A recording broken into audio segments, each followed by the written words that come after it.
Hi friends, welcome back. Breaking news. BS Yediyurappa ಇದೀಗ arrest ಎನ್ನಲಾಗ್ತಿದೆ. ಹಾಗಾದ್ರೆ ಯಾಕೆ ಅರೆಸ್ಟ್ ಆದ್ರು ಮಾಜಿ ಸಿಎಂ ಬಿಎಸ್ ಯಡಿಯೂರಪ್ಪ? ಹಾಗಾದ್ರೆ ಏನಾಯ್ತು, ಏನಿದು ಸುದ್ದಿ, ಈ ವಿಡಿಯೋದಲ್ಲಿ ನೋಡೋಣ ಬನ್ನಿ. ಅದಕ್ಕೂ ಮುನ್ನ ತಪ್ಪು ಮಾಡಿದವರಿಗೆ ತಕ್ಕ ಶಿಕ್ಷೆ ಆಗ್ಬೇಕು ಅಂತ ನೀವು ಕೂಡ ಅನ್ನೋದಾದ್ರೆ ತಪ್ಪದೆ ಈ ವಿಡಿಯೋನ ಲೈಕ್ ಮಾಡಿ, ಹಾಗೆ ನಮ್ಮ ಚಾನೆಲ್ ಅನ್ನು ಸಬ್ಸ್ಕ್ರೈಬ್ ಮಾಡಿಕೊಳ್ಳಿ. ಹೌದು, ಮಾಜಿ ಸಿಎಂ ಬಿಎಸ್ ಯಡಿಯೂರಪ್ಪ ವಿರುದ್ಧ ದಾಖಲಾಗಿರುವ ಪೋಕ್ಸೋ ಪ್ರಕರಣಕ್ಕೆ ಬಿಗ್ ಟ್ವಿಸ್ಟ್ ಸಿಕ್ಕಿದೆ. ಈ ಪ್ರಕರಣದಲ್ಲಿ ರಾಜ್ಯ ಸರ್ಕಾರದ ಪರವಾಗಿ ವಾದಿಸುವುದಕ್ಕೆ ವಿಶೇಷ ಅಭಿಯೋಜಕಾರಿಯಾಗಿ ಅಶೋಕ್ ಎನ್ ನಾಯಕ್ ಅವರನ್ನ ನೇಮಕ ಮಾಡಿ ಆದೇಶಿಸಿದೆ. ಈ ಸಂಬಂಧ ಬಿಎಸ್ವೈಗೆ ವಿಚಾರಣೆಗೆ ಹಾಜರಾಗುವಂತೆ ಸಿಐಡಿ ನೋಟಿಸ್ ನೀಡಲಾಗಿದೆ.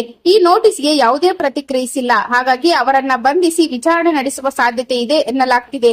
ಈ ಬಗ್ಗೆ ನೀವೇನಂತೀರಾ? ತಪ್ಪು ಮಾಡಿದವರಿಗೆ ಶಿಕ್ಷೆ ಆಗ್ಲೇಬೇಕು ಅಂತ ನೀವು ಕೂಡ ಅನ್ನೋದಾದ್ರೆ ತಪ್ಪದೆ ನಿಮ್ಮ ಅನಿಸಿಕೆಗಳನ್ನ ಕಾಮೆಂಟ್ ಮಾಡಿ.